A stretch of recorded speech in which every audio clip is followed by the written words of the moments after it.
and welcome along to Territon 33. Hi and welcome along everyone today.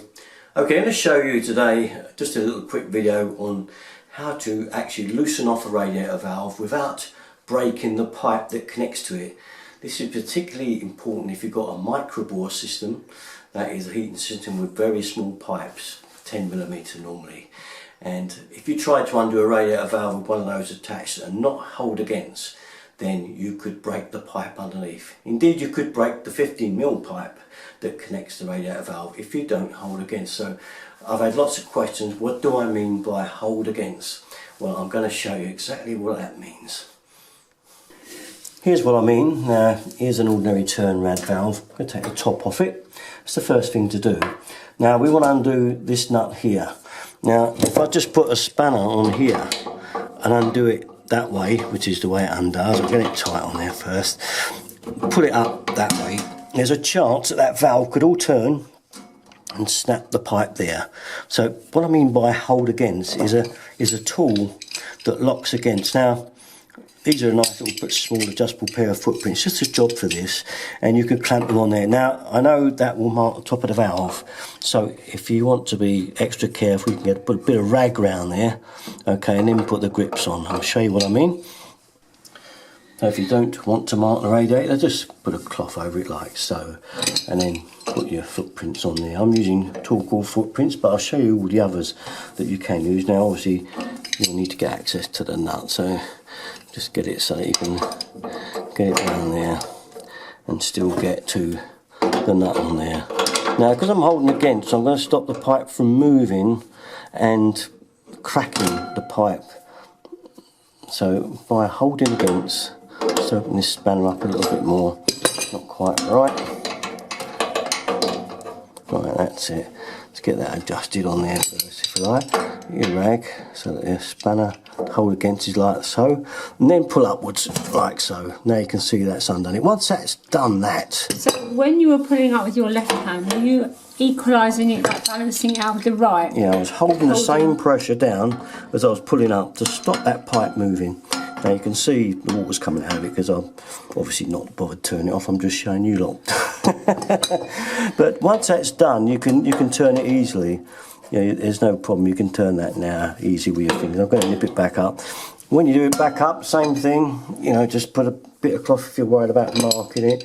If you're not worried about marking it, because the cap does cover it actually, you don't even have to do that. Now when you're doing it up, obviously that would be the wrong way.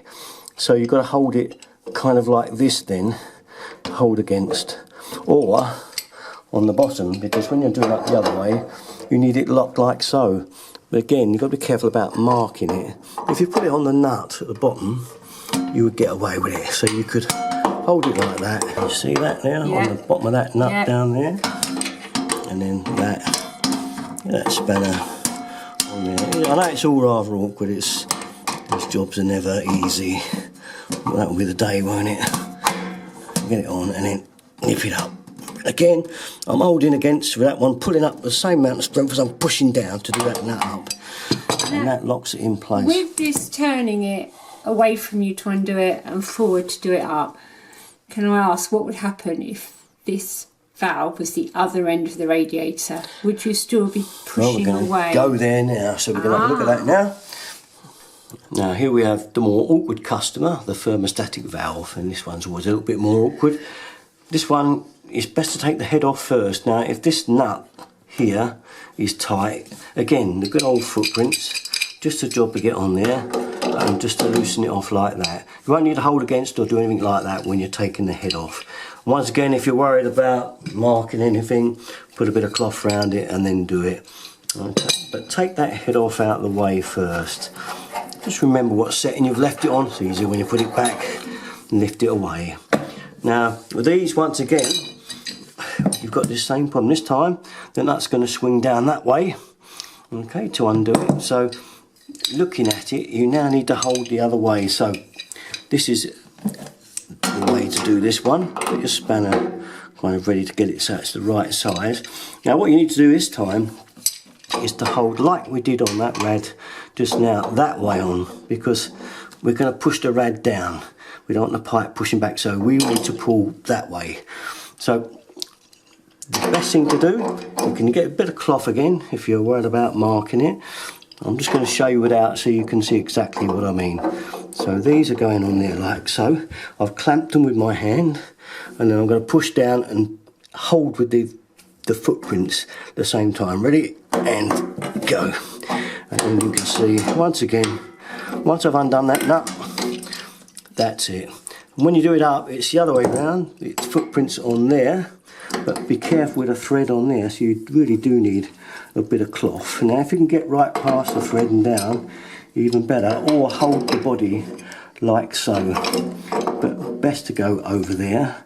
I always put a bit of cloth around there like so, and then go up the other way because we're going back this way. So just nip it again, and there you go.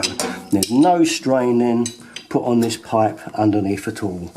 Okay, all the strain's been taken by you by holding against, not allowing. So you're it to counterbalancing all the time, aren't you? Yeah. It's all almost intuitive. You're Yeah. pushing one way against your own body. That's it. But if it's the left-hand side of the radiator, It's the other way. but it's knowing whether to turn it down on the left or the right, because otherwise you're just Yeah. going to keep on pushing against something. So that won't always do.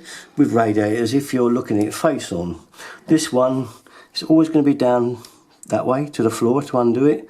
The other one, the opposite way. So it's clockwise, really, isn't it? Yeah, it's clockwise. So if you just think clockwise all the time to do it up, Just because it's left and right, yeah, it feels wrong. wrong. Yeah. But it's not. So there we are. So just a little one to just tell you about the problems of getting radiator valves undone. Just that first cracking of the nut, so that after that you can do it with your fingers basically.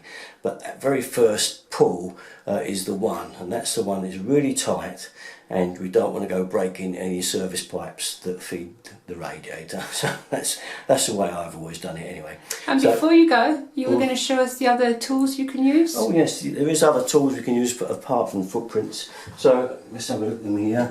Another tool to hold against is these water pump pliers, they're called, and as you can see, once again, these will go over. Again, you know, be careful of that thread if you're doing a thermostatic one, but again you can see that's quite useful. And on other rare occasions, obviously a pair of mole grips, you can open them up and clamp them onto the valve that way. But as I say, once again, be careful of the threads. So there are other handy tools that can be used for that purpose. But all in all, I prefer the footprints. Okay, that's about it though. All my stuff, the usual place to go, Derriton 33. Thanks for watching guys, bye bye. Nearly forgot the sponsor. Come on Mo, do your bit. For all our videos, Derriton 33. Thanks for watching.